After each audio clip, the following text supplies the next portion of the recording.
سے حضرت ابوبکر بہت نرم دل آدمی.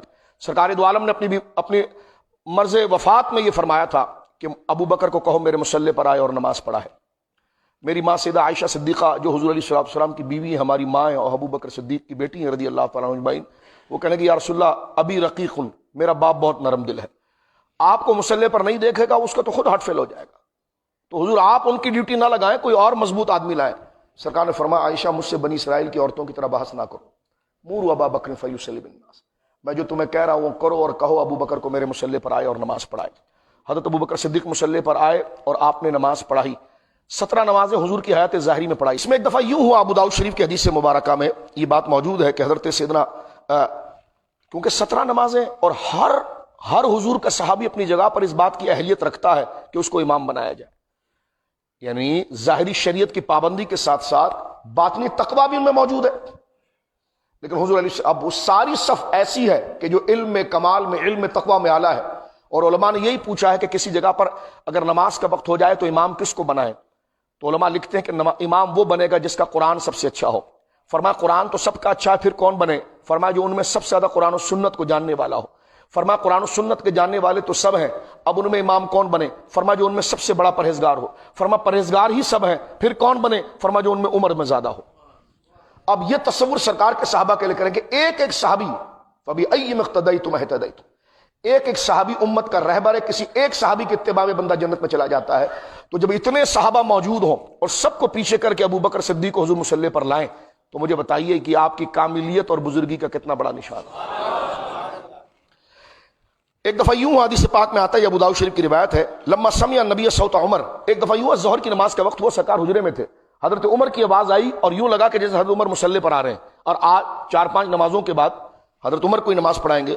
تو قال ابن زمع راوی کہتے ہیں کہ خرج النبی، سرکار دو عالم صلی اللہ علیہ وسلم نے، خرج النبی حتی اطلع رأسه من حجرته، سرکار نے پردہ ہٹوایا، کیونکہ بائیں طرف سرکار کا حجرہ مبارک تھا نا، پہلی صف سے، آج بھی مدنی شریف میں پردہ ہٹوایا. پردہ ہٹا کر سرکار نے اپنا سر مقدس باہر نکالا اور باہر نکال کے فرمایا لا لا لا لا، نہیں نہیں نہیں نہیں نہیں نہیں نہیں، لیصلی بالناس ابن ابی قحافہ، صرف ابو قحافہ کا بیٹا ابو بکر مصلی پر آئے گا اور کوئی نہیں آئے گا. یہ ابو داؤد کہہ رہے لا لا لا، حضور نے 3 دفعہ فرمایا لا لا لا، نہیں نہیں نہیں نہیں نہیں، لیصلی للناس ابن ابی قحافہ، لوگوں کی نماز صرف ابن ابو قحافہ پڑھائے گا، کیونکہ آپ کی کنیت تھی، یعنی ابو بکر فرمائے گا. فرمایا یقول ذلک مغضبا، اور یہ حضور نے جملے اس وقت کہے جب حضور غصے میں تھے. فرمایا جب میں نے ابو بکر صدیق کو کہا تو کسی کی جرت آگے آنے کی کیسی ہوئی. تو دیکھیے یہ کوئی فرضی معاملہ نہیں تھا کہ آج نماز آپ پڑھا دیں اور آپ پڑھا دیں، آپ پڑھا دیں. اور وہ نمازیں کیسی ہوتی ہیں میرے دوستو، بات کو ہم سمیٹتے ہیں کہ وہ مصلی کیسا ہے، وہ مصلی رسول اللہ کا ہے. اچھا تو نماز کیسے پڑھنی چاہیے؟ داڑھی ہماری ہو، سنت کا لباس ہو، قرآن ہو، پاکیزگی ہو، طہارت ہو، تمام ہو. لیکن ایک شرط اس کے لیے اور ہے جو آگے کی منزل کے لیے ہے، اور وہ کیا ہے؟ جو رسول کریم نے حضرت جبرائیل سے کہا تھا. حضرت جبرائیل سے کہا تھا جب جبرائیل نے پوچھا تھا مل احسان یا رسول اللہ، حضور احسان کیا ہے؟ عبادت کا رنگ چلن، عبادت کی روح اور لذت کیا ہے؟ تو سرکار کریم نے فرمایا تھا ان تعبد اللہ، اللہ کی عبادت ایسے کر کأنک تراہ، جیسے تو خدا کو دیکھ رہا ہے. فَإِن لَمْ تَكُنْ تَرَاهُ فَهُوَ يَرَاكَ، اگر یہ کیفیت، اتنا جذبہ، اتنی بزرگی، اتنا اخلاص، اتنا کنسنٹریشن، اتنی توجہ تیری نہ ہو تو پھر تو یہ یقین کر کے خدا تجھے دیکھ رہا ہے. اب 2 باتیں ہوئی، عبادت یوں کرو جیسے تم خدا کو دیکھ رہے ہو، اخلاص کا یہ درجہ، یا اس کا نچلا درجہ کہ خدا تمہیں دیکھ رہا ہے. میں نے کہا دیکھو یہ نیچے کا درجہ تو ہمارے جیسے لوگوں کے لیے جو کھینچ کے خیال لاتے ہیں، لیکن اوپر کا درجہ، اب حضور کا یہ درجہ تو نہیں کہ خدا مجھے دیکھ رہا ہے، حضور کا درجہ تو یہ ہے کہ حضور خدا کو مصلی پر دیکھ رہے ہیں. کیونکہ اگر یہ تعبیر ہے ہی نہیں تو اس کا مصداق کون ہے؟ اب مجھے بتائیے، اگر امام میں اخلاص ہو اور تقوی ہو تو روحانی طور پر مقتدی کو پیچھے نماز میں لذت آتی ہے. سنیے اس بات کو، یہ کہ روحانی فکر تصوف کی ہے.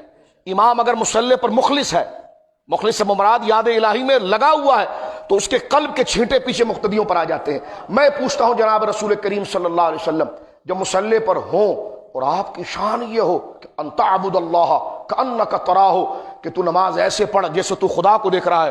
مجھے بتاؤ پیچھے نمازیوں پر اللہ کی زیارت اور اللہ کے دیدار کی چس اور مزہ کیسا آتا ہوگا.